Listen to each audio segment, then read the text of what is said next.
In this video, I will show you how you can always get the canter lead you ask for. You will see how I prepare my horse for the transitions to canter, in trot and in walk. Next, I'm going to show you how I work with a horse that tends to be too fast or too slow. Maybe you are thinking that learning how to ask for canter leads is just too difficult for you right now, and it doesn't have to be easy to get your horse to always enter the canter lead you ask for. It's true, but trust me, you should learn this, and the reason is quite simple. If you'll be riding on your horse always in the same canter lead, for example always in right lead canter, your horse might get health issues and back pain. Your horse uses different muscles in right lead canter and different muscles in left lead canter. Canter is not like walk or trot, where your horse uses his muscles evenly. In canter, it's always more demanding on one side of your horse, depending on the canter lead. If you ride only in left lead canter, for example, your horse will be exercising one side of his body more than the other, and that can lead to health issues such as back pain, or your horse can even start limping. So now, let's take a look at what your horse needs to know before you ask him to switch to canter, and before you ask for left or right lead canter. There are a few steps that will make everything much easier. What your horse needs to be capable of before you ask for canter is moving his back to the side when you press him with one of your legs, exactly as you can see it in a slow motion. When he does that, you can ask for the canter lead you want. Well, why should your horse be moving his back to the side? If you want to enter, for example, a right lead canter, and in the moment that you ask for the transition, your horse's back is moved to the right, it's going to be natural for him to switch to the right lead canter. And it's going to be difficult for him to enter the left lead canter. This way you make it easier for your horse to enter the canter lead that you want, and you make it more difficult for him to enter the canter lead that you do not want. Now you can see how my horse turns around his front legs, which is the first step towards controlling the back of your horse while riding. Now I want my horse to go away from the pressure that I create with my leg and move his rear to the side. Moving to the side with your horse's front or rear legs is not something difficult for him. I'm sure your horse already does it quite often while you clean him. And in that situation, I'm sure that you don't perceive it as something that could be difficult. And it certainly doesn't get more difficult once you are in a saddle. It's just necessary for your horse to understand what are you asking. So let's take a look at how I ask for it. I use my rein to prevent my horse from going forward, and I ask him to move his back to the side by moving my right leg backwards and pressing my horse. It's very similar to working from the ground and pushing your horse with your arms to move his back. As soon as your horse starts moving, it's important to release or at least lower the pressure you are creating with your leg, to reward him for doing what you asked. However, if your horse doesn't react, keep increasing the pressure until he reacts and starts moving. Then, as soon as he does, release the pressure. When necessary, you can even help yourself using a spur or a whip. If you know your horse can already do this, it's important to be consistent and make sure he does it when you ask for it. Now, let's take a look at another way in which you can teach your horse to move his back to the side. I use this mainly with horses that tend to speed up based on the pressure of my leg instead of just moving to the side. When your horse faces a wall like this, he knows that he just can't go forward, so you don't really have to brake him pulling the reins. You can see that now my horse doesn't have many other things he could do other than what I ask. That makes it easier for him to understand what I'm asking when I move my leg backwards and press him. By releasing the pressure as soon as my horse does what I asked, I reward him and give him motivation to listen to me the next time around as well. Also, lowering the pressure as soon as your horse does what you're asking helps with teaching him to react on lower and lower amounts of pressure. Turning around your horse's front legs is not good just for improving canter transitions, but it also gives you better control over where your horse goes in general. You control your horse by simply creating pressure in various spots. If you teach him to not just react on the pressure from the bit when you pull your reins, but also on the pressure that comes from a single side, your horse is going to start understanding you much more, and your communication with him is going to become much easier. As soon as my horse can turn around his front legs, I move to the second step. Basically, I start practicing the same thing in walk. I put my horse in exactly the position that he should be in right before switching to canter. If your horse's back is moved to the right in the moment when you ask him to switch to canter, he is almost certainly going to switch to right lead canter. And of course, if your horse's back is going to be moved to the left, he will be very likely to switch to the left lead canter. You can see the position that I want my horse to get in the video. You can also see the way I use my leg to create the pressure. Every riding session I spend a few minutes practicing turning around my horse's front legs. This exercise is not here just for preparing my horse for transitions to canter. It also exercises his neck and back muscles and teaches him to react well on my pressure. But that's not a topic of this video. The third step is that as soon as my horse can move his back to the side in walk, I start practicing it in trot as well.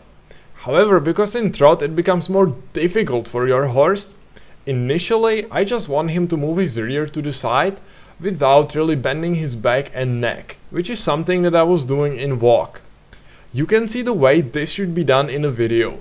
When your horse learns this, which actually shouldn't take too long, I can move on to the last step, that's right before asking for the actual canter transition, which is, as you can see, moving your horse's rear to the side while also bending his back and neck. In order for your horse to be able to switch to canter properly, he needs to strengthen and relax his back and neck muscles, and that's especially important for the standstill to canter transition. Strengthening your horse's back muscles is also something that this exercise helps with. It helps you to make sure your horse understands what you want when you ask for a certain canter lead, and it also helps him to get ready for the canter transitions physically. The way I ask my horse to do this is the same way that I did it in walk. Maybe you feel that it's an awful lot of exercises just so you can do a very simple thing, which is to switch to canter. However, the point of this video is to show you how to make sure that your horse always switches to canter nicely and to the canter lead you ask for. When you went to the first grade in school and you were learning how to write individual letters, then simple words and then sentences and so on, do you think that if you skipped the beginning and you just wanted to write sentences right from the beginning, things would be easier if you would end up writing better and quicker? You wouldn't, right? And it's the same thing with training your horse. You can achieve the best results the fastest if you know all the steps and just take it one step at a time. In this video I'm showing you all the necessary steps that you need to take before asking your horse to switch to canter. When you manage to do the first step, the next one is never going to be too difficult for you, and like this you can move and progress very quickly. I always start practicing the transition to canter from trot first. So what's the most important thing with it? I try to get my horse to not speed up in trot before switching to canter. And while in canter, I want my horse to be calm and relaxed.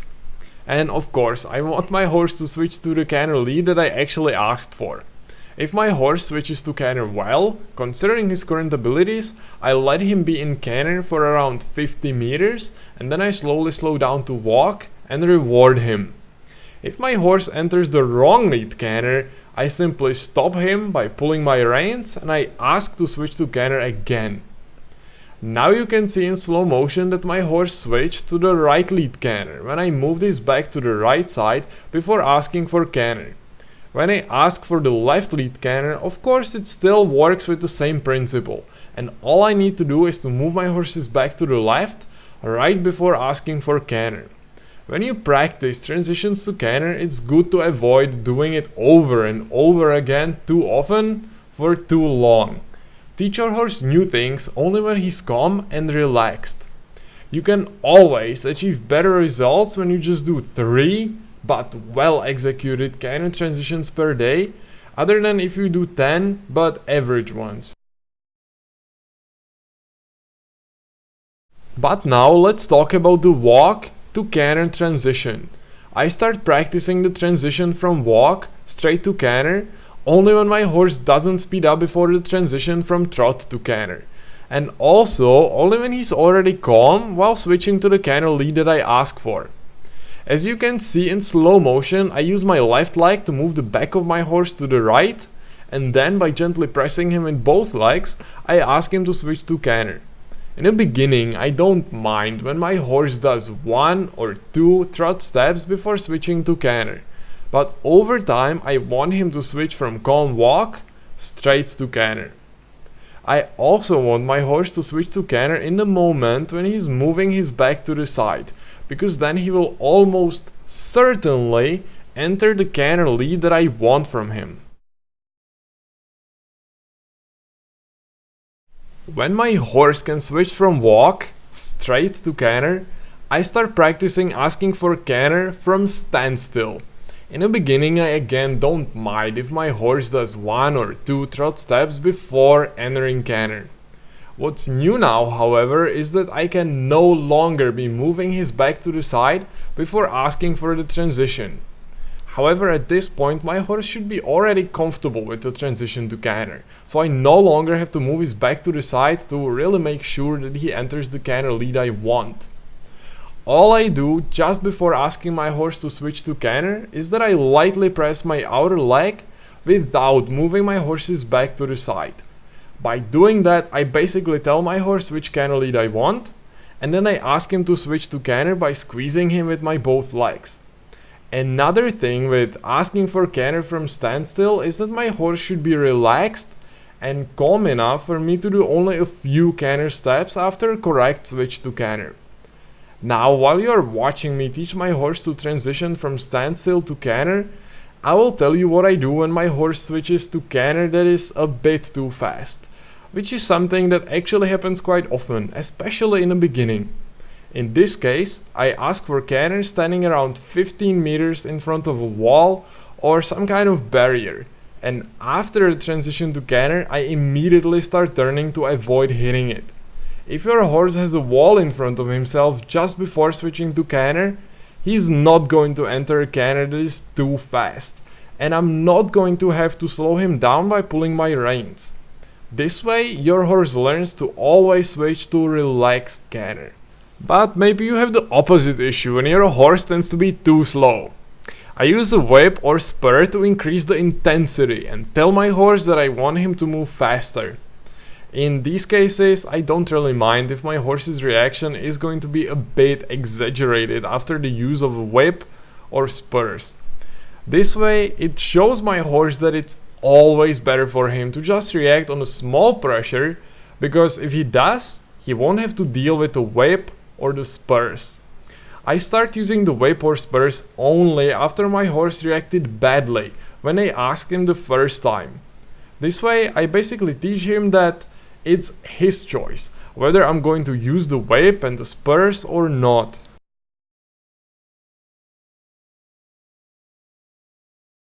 In the end, we can do a quick recap of the most important things you learned in this video. Canter leads are very important for your horse's health, and especially his back. If you ride only in left lead or only in the right lead canter all the time and you are not able to ask for both, your horse will most likely get back pain and can even start limping. So let's take a look at the steps in which you can make sure your horse always switches to the canter lead you ask for. In the first step, I teach my horse to move his back away from the pressure of my single leg. That is why I practice turning around my horse's front legs in the beginning. After that, in the second step, I start practicing moving the back of my horse to the side in walk. As soon as my horse can do it in walk, I move on to the third step and I start practicing it in trot. When I can move the back of my horse to the side in trot, I can already start practicing trot to Canter Transitions. Then, as soon as my horse transitions from trot to canter well, I move on to the transition from walk to canter.